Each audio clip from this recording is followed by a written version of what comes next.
Welcome to another edition of Boxing Info. I'm your host, The Islander, and it's, I know, been long overdue.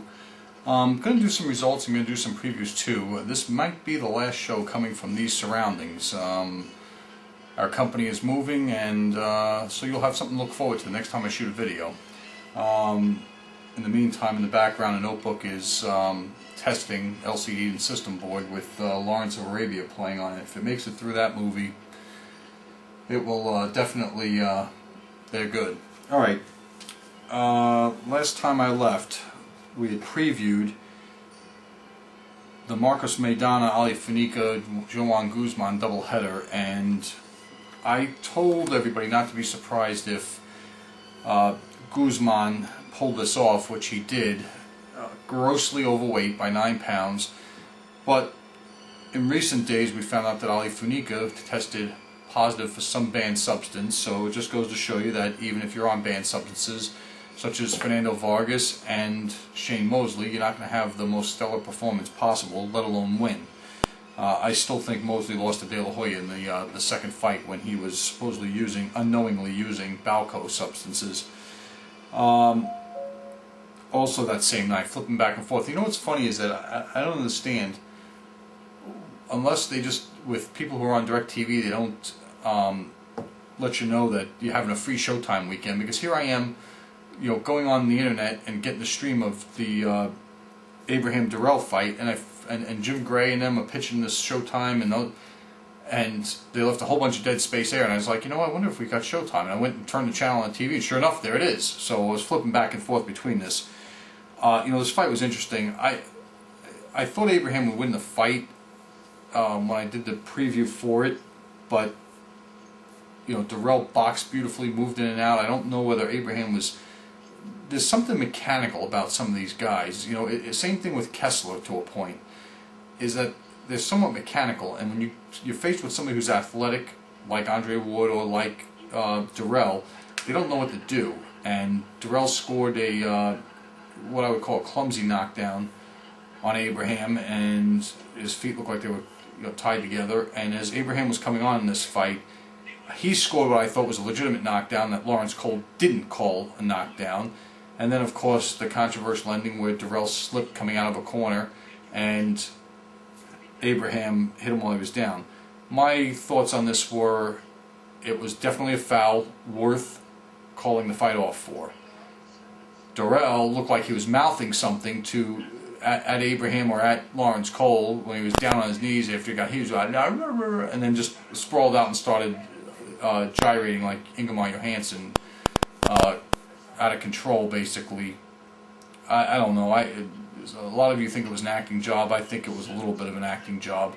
But, you know, the right guy won, because Dirrell was going to win by a wide decision in my mind. You know, I know Abraham was getting closer and closer, but, you know, in a 15-round fight, I thought Abraham definitely would have won this, definitely would have came back and knocked out Dirrell eventually. But we're stuck with 12-round garbage now, and, you know, one guy is able to hit and run and do it beautifully like Dirrell did for 12 rounds. So now it's back to the drawing board at the 168-pound tournament, as two of the favorites now have losses. Eric Morales, not even going to go there, looked horrendous, absolutely horrendous. I can't believe they're really trying to get a fight between him and Juan Manuel Marquez. I mean, it's just terrible. And the big upset that I think I called, Pankasek Wanjan-Kam got back the WBC flyweight title from the pretender in my mind, Koki Kamita. You know, everybody built this guy up as being the next great thing. I thought he looked like garbage against Sean Landeta, and you know, lo and behold, things worked themselves out just the right way, and the stars aligned themselves, and lo and behold, cut that right off. Lo and behold, what happens? You know, Wanjan-Kam loses the title in an upset to Naito. Naito makes a couple of defenses, one against Kamita's brother, and when the stars line up just right, Koki Kamita gets the title away from Naito. And, you know, lo and behold, Waiting is the former champion, who, you know, had an off night against Naito and had and probably deserved to win the fourth fight they had that was scored a draw. But the right guy won this fight, and I watched it over the internet, and it wasn't as close as. And I want to thank all of you who send me the links to some of these things, because I go searching for them, and sometimes I don't find them, and I don't find them until they're over. And I think Die All Day sent me the link to this, so I really appreciate that. And the right guy won. Wan John Cam is really the true legitimate champion of that division, with the exception of that one hiccup. That same day, also in Germany, Yuriorkis Gamboa won a unanimous decision over Jonathan Victor Bandos. I think that's correct, if I'm thinking correct. I think he did win a decision in that fight. I did not see that. I just read about it. And Steve Molitor won back his paper title that Caballero vacated against Takalani on a decision this time. And then a fight I did not preview. Bernard Hopkins versus Roy Jones Jr. You know, the way this went down was, and I don't know if you guys know this, the way the contract read was, and it was refreshing to have Joe Tessitore and Sugar Ray Leonard, and I don't know if it was Steve Kim or it was either him or Doug Fisher doing the color, calling the fight. But the way this went down is that the first $3.5 million that the fight made went to Hopkins. The second $3.5 million that the fight made went to Roy Jones. Every dollar after that was split 50-50 unless and predicated on a stoppage in which the winner got 60% of every dollar, the loser 40%. Well, I've got some bad news. And the bad news is, as of today, I read that the live gate at the fight, which only drew a little over 6,000 people, of which, like, I think a third or half of them were complimentary tickets, only did $1,198,000 in live tickets. That's it. They need over $2.5 million in pay-per-view sales, which, you know, most of you are saying, well, that's nothing. I mean, when you have two geezers at Caesars fighting, that is a lot. And you know, Hopkins won this fight wide on the scorecards. I don't think I had it as wide as the judges had it, because I think that both of them were doing a lot of nothing most of the fight. And you know, the thing is, I like how the first time Hopkins gets hit with a foul, he's down on his knees crying and writhing in pain. Yet he hits Jones on the cup. I think it was in the sixth or seventh round, right square on the cup, on the opposite side of the referee, and they don't, you know, nothing happens. But Jones, he hits Jones in the back of the head. Jones hits him in the back of the head. He's on his knees again, crying. It's just like the Calzaghe fight. I thought Hopkins, whenever it got rough, Hopkins was looking for a way out of it. I thought he did enough to win the fight. I don't ever really want to see the two of them fight again. I mean, not against each other, but really not against anybody else. I mean, it's you know, it's just this crazy cat and mouse game that Hopkins plays. You know, the two of them should just retire, go into the, you know, argue who's going to go first into the Hall of Fame, or whose name's going to be announced first, or whatever, and just be done with it. Sugar Ray Leonard brought up a very interesting point during the middle of that fight, when they were asking, you know, why Roy Jones wouldn't throw punches, why he was waiting, and all of this other kind of stuff.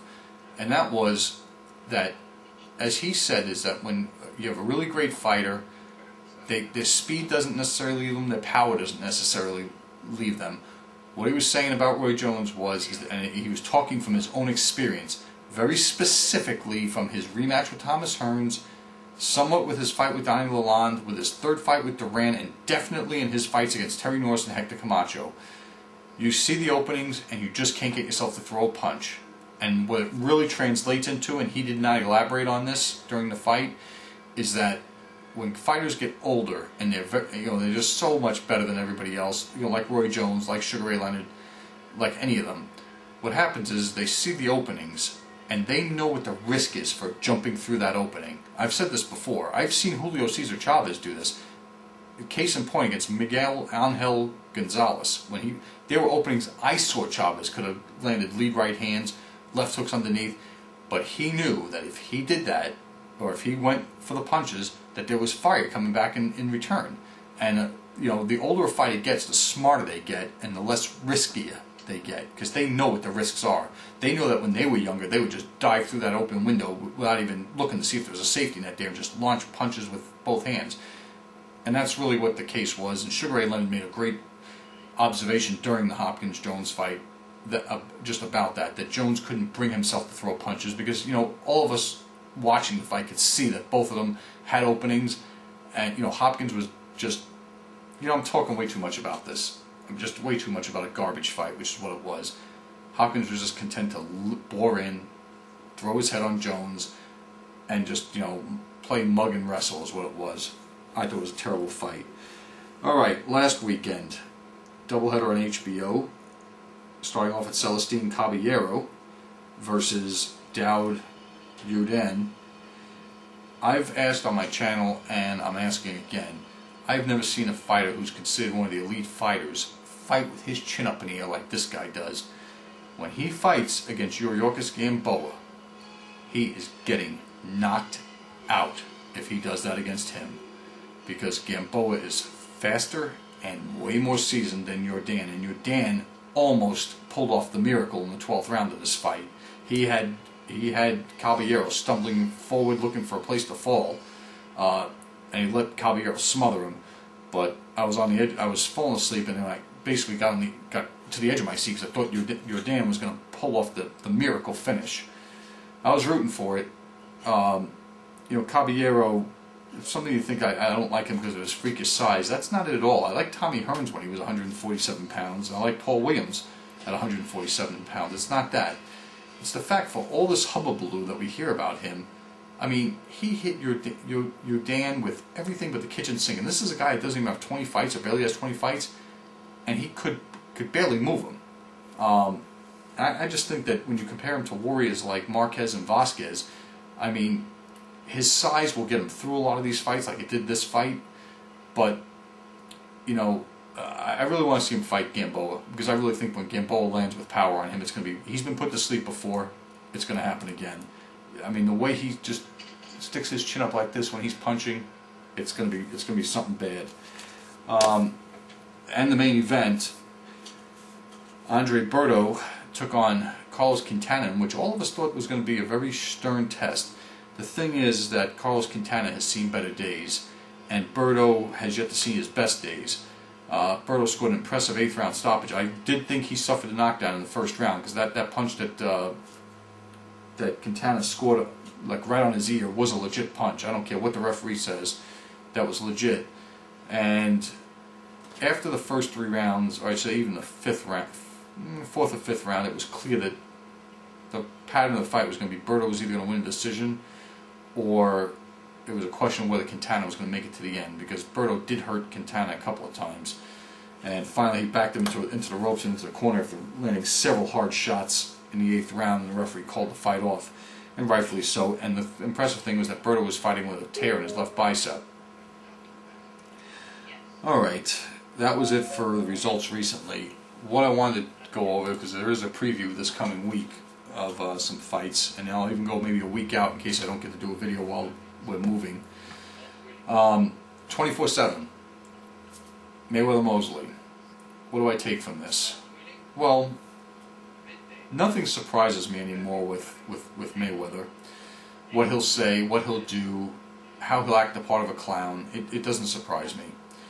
This whole thing about Mosley being on steroids, and he, he's up at the press conference to announce the fight, and he said, we don't know how many fights Shane won legit.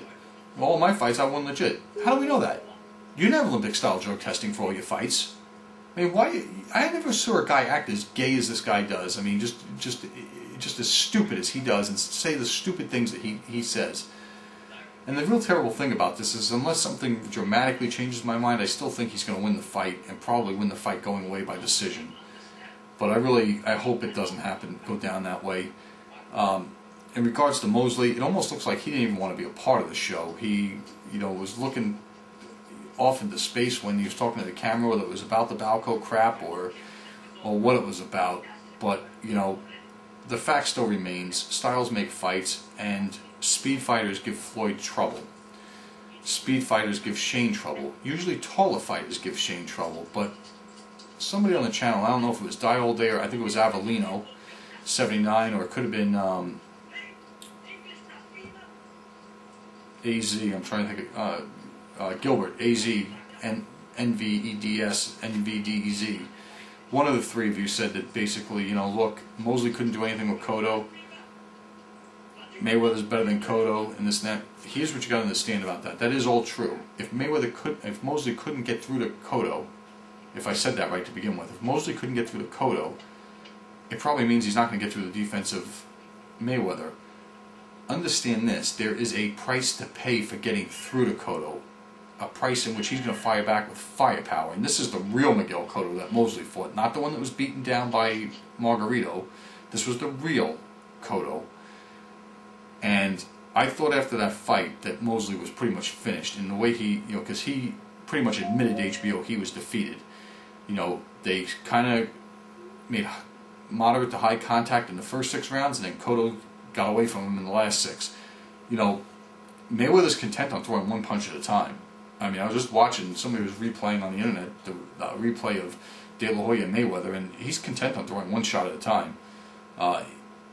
It's whether or not Mosley said in that show he's just as fast as Mayweather. I'm not sure of that. He has longer arms than Mayweather. Yes. He can hit him before he hits me. Not so sure about that. But I will say this. If Zab Judah did okay against Mayweather, and yes, Zab Judah was a southpaw, Shane Mosley's actually going to be a little bit closer to Mayweather. We'll just see if he sticks to a speed game.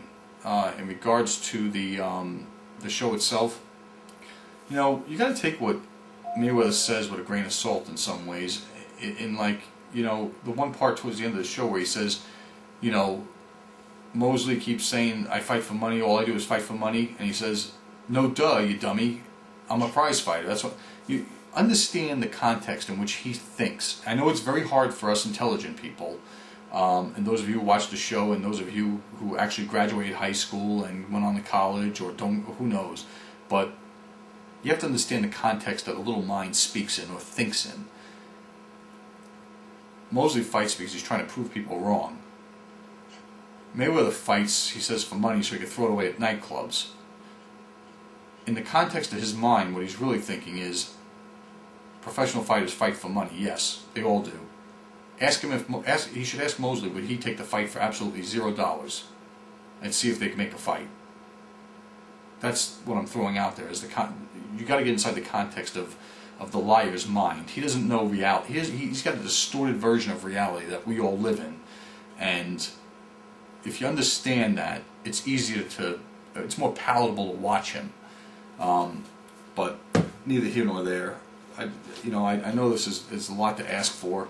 The miracles in boxing don't very, very, very rarely happen. I mean, the last one I can remember happening was when Jorge Castro was getting the living crap beat out of him against John David Jackson and losing every round of the fight, and just one punch turned it around and knocked out, pretty much put away Jackson. That's been a good 15, 16 years now, so we're due for another one somewhere along the way. Hopefully this will be it. Alright, coming up this coming weekend, HBO is having a split card fight in which, in Montreal, Lucien Butte is defending his IBF super middleweight title against Edison Miranda. There's only one thing going in Miranda's favor. That is that he has real power, and the power is in what I call the southpaw killer, the lead right hand. I was watching Butte's first fight with Lebrado Andrade, and Lebrado Andrade got to him eventually with hooks. I'm sure that the Butte people know that all Miranda has is the right hand, and they're going to take it away from him. Personally, I want to see what happens when Miranda gets hit with a good super middleweight shot. Arthur Abraham already put him away. Don't be surprised if Butte doesn't stop him. I'm going to go with Butte by a wide decision, possibly a stoppage. I don't really see that being competitive, but it is, as long as Miranda is cognizant of what's going on and he still has his power. The other fight is for the linear ring WBC WBO middleweight title in Atlantic City, New Jersey, between champion Kelly Pavlik and Sergio Martinez. a year ago I would have said this is going to be a whitewash and Pavlik is going to mow him down. Now, after seeing what I've seen in the last I'd say the last 18 months, I'm going to say that I'm going to go out on a limb and say that if Martinez stays out of trouble, and trouble is getting hit with a lead right hand, the southpaw killer, he should win this fight. I would think he's going to win the fight by a decision. But understand that Pavlik stands taller and Pavlik stands longer. He doesn't like guys that move side to side. But in order for Martinez to hit Pavlik, he's going to have to be in range of Pavlik to be hit. So if that straight right hand lands, and it lands enough times, that's Kelly Pavlik's chance. I would not gamble on winning a decision in this fight if I were the Pavlik people. They've got to land the right hand and land it often and put Martinez away. I'm going with Martinez in this fight. I just think that there's too much athletic ability. But then again, his chin being tested against Paul Williams and his chin being tested against Kelly Pavlik are two entirely different things. We'll see what happens when he eats the first right hand. I think everything hinges on whether Martinez can take the right hand to Pavlik. If not, then I'm wrong, and Pavlik's going to score a knockout. It's either going to be a Pavlik stoppage or it's going to be a Martinez decision, I would think. And that should be. Oh, well, you know what? I'm going to go 1 week in advance, actually, to the following weekend, in which April 24th from Denmark, Showtime's bringing back the Super 6 tournament, in which Carl Frosch will defend the WBC Super Middleweight title against recently beaten Mikkel Kessler, and former WBA champion. Don't judge guys on their last fight, and that is Frosch on a razor-thin decision over Dirrell, and Kessler in a beatdown against Andre Dirrell. Frosch does not have the athletic ability that Dirrell does, and Dirrell does not have the firepower, and I think the sharpness of his punches that Kessler has. I'm going to go on a limb and say I'm going to take Kessler in this fight. Very close, nip and tuck. I think that technically he's sound enough to overcome the crudeness of Frosch. It won't be by much, and it won't surprise me if Frosch wins either. But if Kessler recovers from the Andre Ward fight without any ill effects, I think that the styles match up perfectly that Frosch plays into Kessler's hands.